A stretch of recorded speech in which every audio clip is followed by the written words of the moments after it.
Hey everybody, welcome to Retirement with Jim. Today we're going to talk about Medicare, the choices you're going to make. They're probably some of the most important choices you're going to make in your life, not just about your health, your physical health, but also because of the way Medicare is structured, it's also your financial health too. So before we get started, if you like my content and I appreciate it if you'd hit the subscribe button as well as the like and throw some comments in there. I'd love to hear from you. Certainly would love to discuss further topics along with the subject we're talking about today. What your thoughts are about that. So that being said, let's get started. So Medicare is by and large the most important topic you're going to and subject you're going to face in your retirement in terms of not just your health but also your financial health. The choices you make are going to have a long lasting effect on what you do. Excuse me. So Medicare is going to send you this book, and this book is all about all the plans that are in there. It's a great tool with a lot of information in there, but honestly, it can be overwhelming. You can look at it and go, oh my God, all the choices in there. There's quite a few. So, yeah, at times you might have to just put the book down for a while and walk away from it.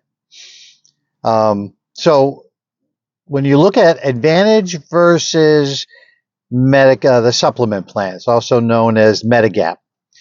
So, okay, let's kind of get into that. So with Advantage, you have zero premiums.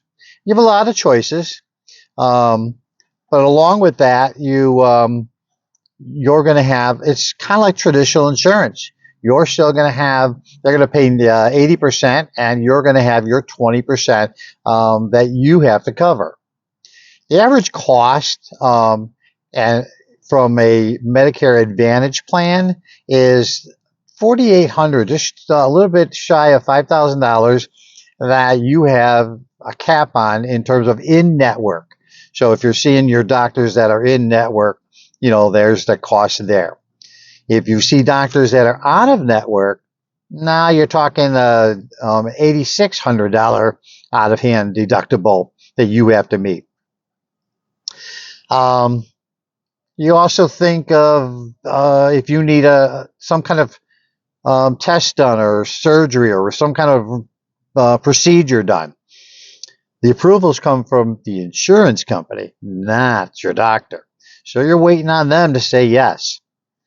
The average denial rate in the Advantage plan is about 6% for treatments. So, got to keep that in mind. It's not a terrible thing, but you got to be realistic and look at, the numbers. Like I said, it's the insurance company deciding, not the doctor.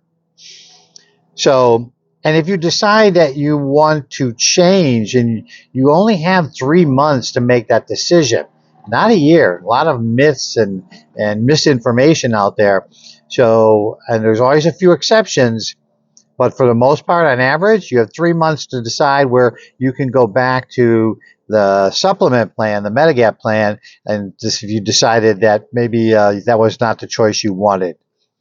Because after that, then what happens is you go beyond the 3 month period. Now, when you want to change, and let's say your first year you run out and you say, I want to go back to the original Medigap plan. Now it's up to the insurance company to say yes to. So so you can't just say, I'm going back. If you're in great health and you have no issues, you might kind of say, okay, then you probably don't have too much to worry about.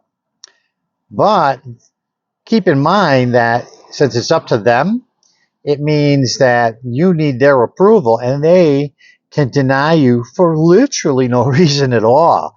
Doesn't take a lot for them to decide.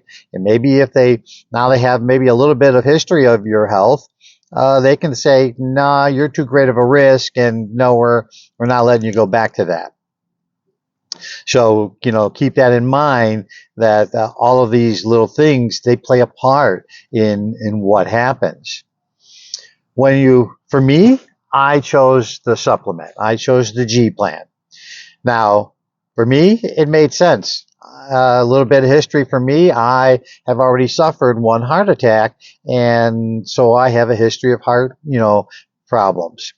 So when you first enroll, you get into the G plans, the supplement plans, no questions asked. Yeah, so when you initially sign up, you get in. Your past history doesn't matter. There's nothing for them to say other than just simply you're in, you're good, you're done. So along with that, knowing my history, knowing my family history, I kind of said that's the better plan for me. So from an out of pocket expense, I get to see any doctor I want. I don't need approval for any kind of test and procedures. It's all done. And my total deductible is $226 for the year. Next year, I think it goes up to $240. That's it. Once I hit that cap, I don't owe another dime for anything.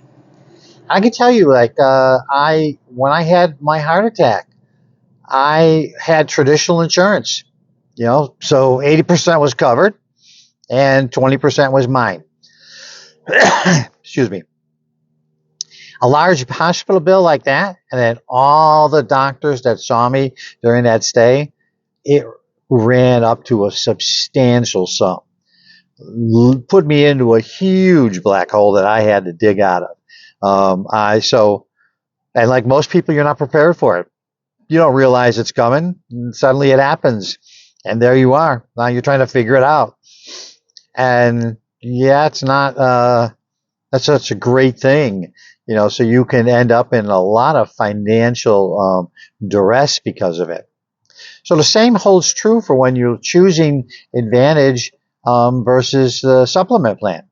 You got to really seriously look at what is your long-term health, what is your current history, and so only you know how healthy you are, and you know what your family history is. So those are important decisions to make. And let's face it, let's be absolutely honest with ourselves, and about we're getting older. There's where our health is going to change. We all like to think we are healthy, we're going to stay healthy. But, realistic mindset, you are going to have health issues. We all do. You hope that they are minor and that you can get through them easily with the help of your doctor and making good choices. After I had my heart attack, I had to change how I ate food. And, it's funny, you can say, oh my God, you can maybe stop drinking in a minute, maybe stop smoking in a minute. A lot of people can go cold turkey. But after 50, and I was 53, after 53 years of eating, it wasn't so easy to change my eating habits. It was tremendously hard. But I had to get there. And I did. But it took a long while, a lot of learning and a lot of adjustments to what's the right thing for me. So, this journey that I take, I'm willing to share, and I want to share because I want people to realize some of the implications of making the best choice. I'm not going to say it's the wrong choice. Having any kind of insurance is good and great, but you got to know what makes sense for you. So by having the Advantage plan, yes, you keep more of your money in your Social Security because it's not coming out of that, and so you from a financial standpoint, that's not a bad way to go. And if you are really healthy, then I'm going to tell you that probably is a good choice for you. I'm not going to knock that plan because it's a good plan. So. But the premiums, when it comes to the G plan, yes, I have a monthly premium I have to pay. But I felt in the long run for me, And that just made sense that I'm going to get the most out of that because I have a higher chance of having further tests and further issues that may need, doctor care, and it's going to run into problems. And since I have a prior health issue and experience with that, I've kind of learned the hard way. Okay, I got to make a good choice, be better prepared.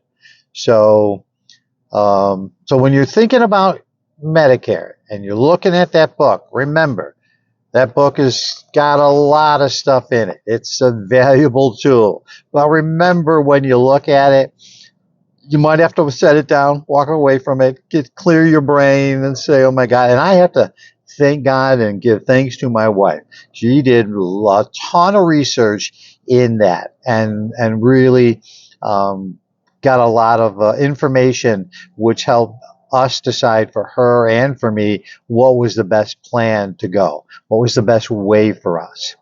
So it's a great tool. And again, there's a lot of things on the out there on the internet. You can do your own research, so you can make some really good choices for yourself. So keep that in mind as you're making those decisions, because you're making not just a health decision, but you are also making a financial decision. And it does make sense to really do your homework, be thorough, and ask yourself all of the questions. And all of us know our own personal history, our own personal family history, and you really got to consider that. So with that, I'm going to tell you, go out there, make it a great day, and I'll see you in the next one.